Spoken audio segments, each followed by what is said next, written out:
નમસ્કાર વિદ્યાર્થી મિત્રો, આજના આપણા લેક્ચરમાં આપણે સાયનાઇડ કમ્પાઉન્ડ વિશે જોઈશું. તો સાયનાઇડ કમ્પાઉન્ડ વિશે વાત કરતા પહેલા ફર્સ્ટ ઓફ ઓલ આપણે એનો ફોર્મ્યુલા જોઈએ. તો સાયનાઇડ કમ્પાઉન્ડ છે ને આપણે આવી રીતના લખી શકીએ છીએ.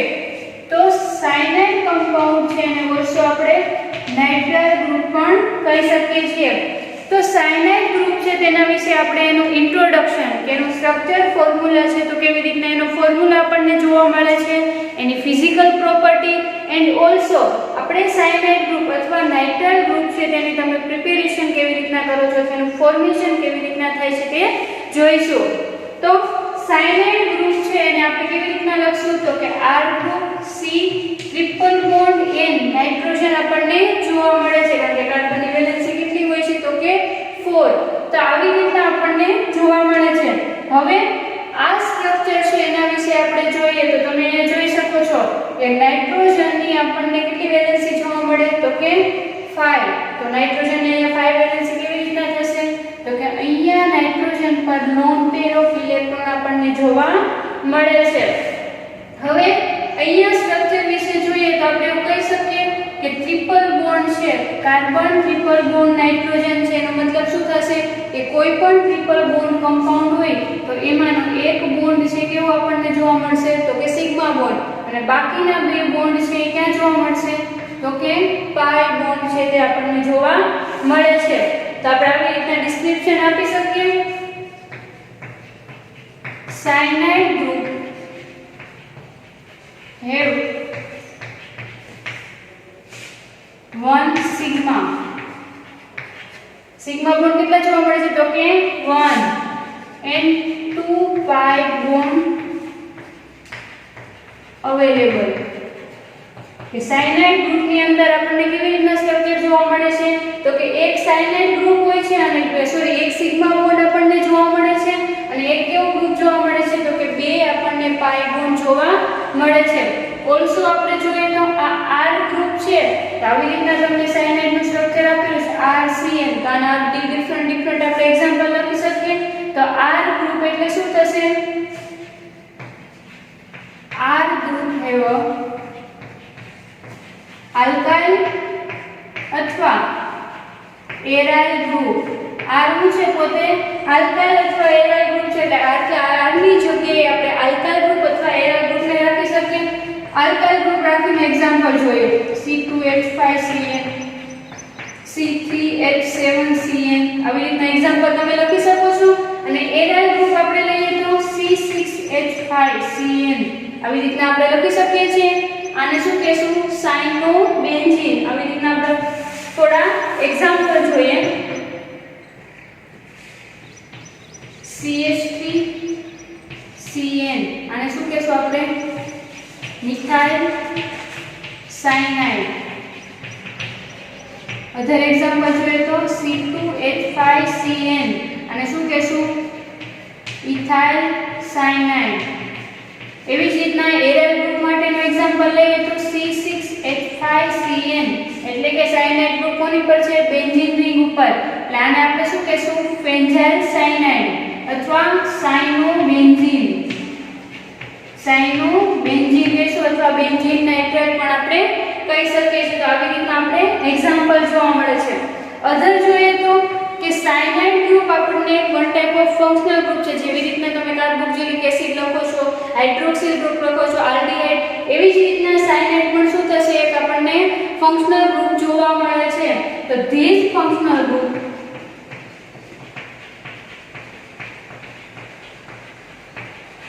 આ ફંક્શનલ ગ્રુપમાં આપણને શું જોવા મળે છે this functional group represent carbon and nitrogen. કે આપણને સાયનાઇડ ગ્રુપની અંદર મેઇનલી કાર્બન અને નાઇટ્રોજન છે તે જોવા મળે છે. એન્ડ નેક્સ્ટ આપણે હાઇબ્રિડાઇઝેશનની વાત કરીએ તો યાદ રાખજો કે હાઇબ્રિડાઇઝેશન છે તો આપણને ટ્રિપલ બોન્ડ કમ્પાઉન્ડ એટલે કેવું બોન્ડ કમ્પાઉન્ડ જોવા મળે છે તો કે એક સિગ્મા બોન્ડ છે અને 2 પાઈ બોન્ડ છે. તો આ જે કમ્પાઉન્ડ જોવા મળે છે તો હાઇબ્રિડાઇઝેશન આપણને શું જોવા મળશે હાઇબ્રિડાઇઝેશન sp હાઇબ્રિડાઇઝેશન જોવા મળે છે. તો કે કેવી રીતના તો કે ધારો કે તમારી પાસે આવું કમ્પાઉન્ડ છે CH4 તો કાર્બન પર તે શું હશે આવી રીતના તમે CH4 લખો છો તો આપણે આ હાઇબ્રિડાઇઝેશન કન્સિડર હંમેશા કેવી રીતના થશે તો કે hybridisation sigma bond plus lone pair electron આ યાદ રાખજો ખાસ કે હંમેશા હાઇબ્રિડાઇઝેશન નું કન્સિડર આપણે કેવી રીતના કરશું સિગ્મા બોન્ડ અને કોઈ પણ તમને ફંક્શનલ ગ્રુપ આપેલો છે એનો સિગ્મા બોન્ડ અને લોન પેર ઓફ ઇલેક્ટ્રોન કેટલા પ્રેઝન્ટ છે એના આધારે આપણે હાઇબ્રિડાઇઝેશન કન્સિડર કરીશું ધારો કે અમારી પાસે સેમ સ્ટ્રક્ચર આપેલું છે મિથેન નું તો મિથેન છે તો કાર્બનની વેલેન્સી 4 છે તો 4 હાઇડ્રોજન થી બાઇન્ડ થયેલું છે હાઇડ્રોજન અથવા કાર્બન પર એક પણ લોન પેર ઓફ ઇલેક્ટ્રોન જોવા મળતા નથી બટ આ બધા કેવા છે 4 સિગ્મા બોન્ડ છે તો હાઇબ્રિડાઇઝેશન કેવું જોવા મળશે sp3 એવી જ રીતના સાયનાઇડ ગ્રુપ જોઈએ તો સાયનાઇડ ગ્રુપ કેવું છે ટ્રિપલ બોન્ડ નાઇટ્રોજન પર એક લોન પેર છે તો અહીંયા એક સિગ્મા બોન્ડ અને એક લોન પેર છે એને એક બોન્ડ ગણી શકીએ તો આ હાઇબ્રિડાઇઝેશન ને શું કહેશું આપણે sp હાઇબ્રિડાઇઝેશન એવી રીતના આપણે હાઇબ્રિડાઇઝેશન છે કન્સિડર કરી શકીએ છીએ તો સાયનાઇડ ગ્રુપ છે એની અંદર આપણને કેવા પ્રકારનું હાઇબ્રિડાઇઝેશન જોવા મળે છે તો કે sp ટાઇપ હાઇબ્રિડાઇઝેશન જોવા મળે છે તો આ એનું હતું સિમ્પલ ઇન્ટ્રોડક્શન હવે શું જોઈશું આપણે એની પ્રિપેરેશન કે સાયનાઇડ ફંક્શનલ ગ્રુપ છે અને આપણે પ્રિપેરેશન આધારે કરી શકીએ છીએ એન્ડ ધેન એની આપણે ફિઝિકલ પ્રોપર્ટી જોઈશું તો ફર્સ્ટ ઓફ ઓલ આપણે પ્રિપેરેશન જોઈએ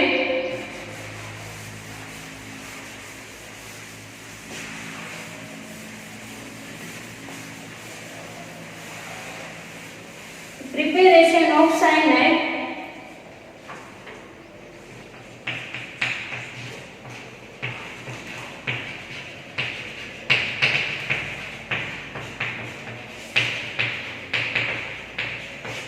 cyanide ગ્રુપ ની આપણે પ્રિપેરેશન તો મેઇનલી આપણે પ્રિપેરેશન જોઈએ તો એક આપણે જોઈ ગયા છે રિએક્શન કે ડાયએઝોનિયમ અગાઉના લેક્ચરમાં ડાયએઝોનિયમ સોલ્ટ છે એની કેમિકલ પ્રોપર્ટી જોઈ ગયા એની અંદર ટુ ટાઈપ કેમિકલ પ્રોપર્ટી હતી ફર્સ્ટ રિપ્લેસમેન્ટ અને સેકન્ડ કઈ હતી રિટેન્શન અથવા કપલિંગ આપણને પ્રોપર્ટી જોવા મળતી હતી તો રિપ્લેસમેન્ટ પ્રોપર્ટી છે એમાં આપણે જોઈ ગયા કે નાઇટ્રોજનનું રિપ્લેસમેન્ટ આપણે સાયનાઇડ ગ્રુપ વડે કરતા હતા તો એવી જ રીતના અહીંયા શું થશે કે આપણે કોઈ પણ એરોમેટિક એમાઇન લેશું તો એરોમેટિક એમાઇન તરીકે આપણે કોની લેશું એનિલીનને તો એનિલીનની રિએક્શન જ્યારે CuCN જોડે કરવામાં આવશે કોની જોડે CuCN અને કોપર સાયનાઇડ જોડે તો અહીંયા કોપર સાયનાઇડ જોડે જ્યારે એનિલીન એને હીટ આપવામાં આવે છે ત્યારે અહીંયા પ્રોડક્ટ આપણને શું મળશે સોરી એ શું આવે છે diazonium salt Cl nitrogen plus હવે આની આપણે હીટિંગ આપશું ડાયએઝોનિયમ સોલ્ટ છે એને કોપર સાયનાઇડ જોડે આપણે હીટિંગ આપીએ તો પ્રોડક્ટ શું મળશે કે આ નાઇટ્રોજન ગ્રુપ છે કેવું હોય છે પોતે મોર લિવિંગ ગ્રુપ હોય છે તો ઈઝીલી શું થશે સાયનાઇડ છે એની જગ્યાએ પોતે બાઇન્ડ થઈ જશે અને અહીંયા બાય પ્રોડક્ટ તરીકે શું મળશે N2 છે તે દૂર થશે અને ઓલસો CuCl પણ દૂર થશે આ જે પ્રોડક્ટ મળે છે એને શું કહેશું સાયનોબેન્ઝીન આવી રીતના આપણને પ્રોડક્ટ જોવા મળે છે આને શું કહેશું આપણે ડાયએઝોનિયમ સોલ્ટ તો એની પ્રિપેરેશન છે આવી સિમ્પલી તમને 1 માર્કમાં ક્વેશ્ચન પણ પૂછે છે કે right the preparation of cyanide functional group તો આવી રીતના તમે પ્રિપેરેશન છે તે દર્શાવી શકો છો હવે એની ફિઝિકલ પ્રોપર્ટી વિશે આપણે વાત કરીએ તો ફિઝિકલ પ્રોપર્ટીમાં જોઈએ તો ફર્સ્ટ ઓફ ઓલ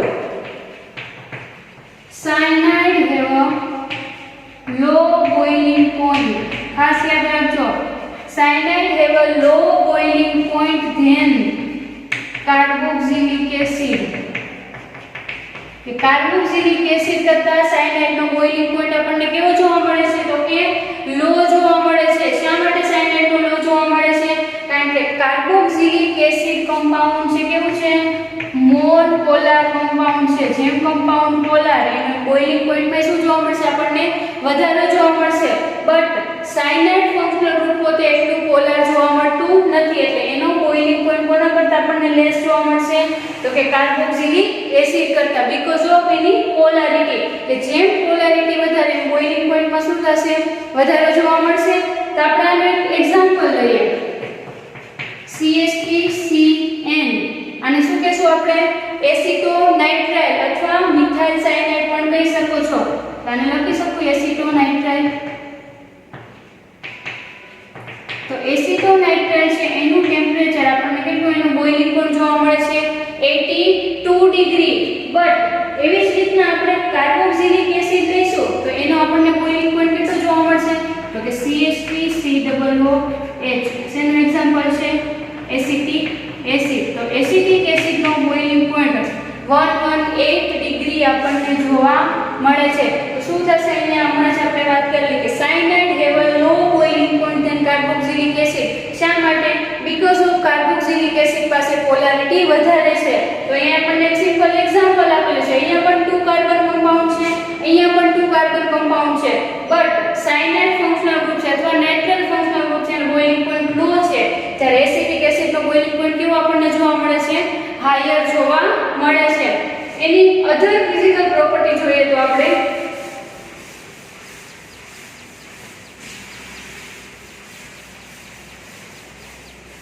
તેની બીજી ફિઝિકલ પ્રોપર્ટી જોઈએ તો ફિઝિકલ પ્રોપર્ટી જોઈએ આપણે કે એક ફિઝિકલ પ્રોપર્ટી આપણે જોઈ ગયા કે એનો બોઇલિંગ પોઈન્ટ આપણને કેવો જોવા મળે છે લો, કોના કરતા કાર્બોક્સિલિક એસિડ કરતા. શા માટે? કારણ કે કાર્બોક્સિલિક એસિડની પોલારિટી, સાયનાઇડ ગ્રુપ પોતે પોલર ગ્રુપ જ છે but any polarity carboxylic acid કરતા કેવી છે ઓછી આપણને જોવા મળે છે, એટલે આનો બોઇલિંગ પોઈન્ટ કેવો હશે લો જોવા મળે છે. તો પ્રોપર્ટી ને એડ કરી શકીએ, લો બોઇલિંગ પોઈન્ટ. કાંઈની ફિઝિકલ પ્રોપર્ટી થશે અલગ અલગ. તો ફર્સ્ટ એની ફિઝિકલ પ્રોપર્ટી કઈ છે એની કે પ્લીઝન્ટ સ્મેલ છે. તો પ્લેઝન્ટ સ્મેલ એટલે શું થાય કે આપણને એવું સાયનાઇડ ફંક્શનલ ગ્રુપ છે એની સ્મેલ છે તે આપણને ગમે છે, પ્લેઝન્ટ એટલે સારી એવી એની સ્મેલ જોવા મળે છે. એન્ડ ઓલસો નોન પોઈઝનસ, કે તમે કોઈ પણ પ્રેક્ટિકલ પરફોર્મ કરો છો તો એની અંદર તમે સાયનાઇડનો યુઝ કરો છો તો સાયનાઇડનો ધારો કે પ્રેક્ટિકલમાં આપણી પોતાની પર્સનલ કોઈ પણ પર્સનલ પ્રોબ્લેમના લીધે ધારો કે તમે પ્રેક્ટિકલ કરો છો તો એના તમને પોઈઝનસ કે એની કોઈ ઇફેક્ટ, ધારો કે સ્કિન ઉપર તમને ધારો કે સાયનાઇડનો પ્રેક્ટિકલ કરો છો તો સ્કિન ઉપર સાયનાઇડ પડે અથવા બીજી રીતે ઢોળાય કે તો એનાથી તમને એની ઇફેક્ટ જોવા મળતી નથી, એટલે કે પોઈઝનસ નથી. એન્ડ ઓલસો વીક બેઝ, તો તમને લોકોને ખ્યાલ છે સાયનાઇડ પર શું છે લોન પેર ઓફ ઇલેક્ટ્રોન. તો lone pair of electron present હોય એને શું કહેશું આપણે લુઈસ બેઝ. તો પોતે બેઝ તો છે પણ કેવું છે પોતે વીક બેઝ તરીકે વર્ક આપે છે. And also low molecular weight, એનો મોલેક્યુલર વેટ કેવો થશે ઓછો. કોઈ પણ સાયનાઇડ ફંક્શનલ ગ્રુપ છે એના મોલેક્યુલર વેટ આપણને ઓછો જોવા મળે છે. એન્ડ સોલ્યુબલ ઇન વોટર, કે સાયનાઇડ ફંક્શનલ ગ્રુપ છે વોટરની અંદર સોલ્યુબલ જોવા મળે છે. And also low boiling point. હવે એક ખાસ યાદ રાખજો કે આપણે એક સાયનાઇડનું એક્ઝામ્પલ ધારો કે CH3CN, આને શું કહેશું આપણે એસિટોનાઇટ્રાઇલ. તો એસિટોનાઇટ્રાઇલ ગ્રુપ છે એનો મેઇનલી પોતે સોલ્વન્ટ તરીકે યુઝ થાય છે. તો વન વર્ડમાં ક્વેશ્ચન પૂછાઈ શકે કે right the one use of the acetonitrile. તો યુઝ શું થશે એઝ અ સોલ્વન્ટ તરીકે યુઝ થાય છે. સોલ્વન્ટનો મતલબ શું થાય કે કોઈ પણ રિએક્શનની અંદર તમે કોઈ પણ રિએક્શન આપો છો અથવા ક્રોમેટોગ્રાફી તમે રન કરાવો છો તો સોલ્વન્ટ તરીકેનો યુઝ એવો થાય કે કોઈ પણ સ્પીસીસ છે એને પોતે આગળ વધારવાનું કામ કરશે પણ પોતે ઇનર્ટ રિએક્ટન્ટ તરીકે યુઝ કરે છે, કોઈ પણ રિએક્શનમાં પોતે પાર્ટિસિપેટ આપતું નથી. તો સોલ્વન્ટ તરીકે શા માટે યુઝ થાય છે? First of all low boiling point. Boiling point કેવો છે આપણને ખ્યાલ છે 82 જોવા મળે છે. તો 82 ડિગ્રી એટલે એને લો બોઇલિંગ પોઈન્ટ કહી શકીએ. તો લો બોઇલિંગ પોઈન્ટ છે ઇઝીલી શું થાય કોઈ પણ રિએક્શનમાં પ્રેઝન્ટ હશે તો હીટ કરીને આપણે ઇઝીલી એસિટોનાઇટ્રાઇલ છે એને રિમૂવ કરી શકીએ. એન્ડ ઓલસો બીજું શું જોવા મળશે પોતે ઇનર્ટ છે કે સોલ્વન્ટ તરીકે આપણે યુઝ કરી શકીએ કારણ કે કોઈ પણ રિએક્શનમાં પોતે પાર્ટિસિપેટ કરતો નથી, પોતે ઇનર્ટ છે. એન્ડ ઓલસો અધર પ્રોપર્ટી લઈએ તો પોતે પોલાર છે, કાર્બોક્સિલિક એસિડ કરતા ઓછું પોલાર છે, બટ પોતામાં પોલારની કેપેસિટી છે, એટલા માટે આપણે એસિટોનાઇટ્રાઇલ છે એનો સોલ્વન્ટ તરીકે યુઝ છે તે કરીએ છીએ.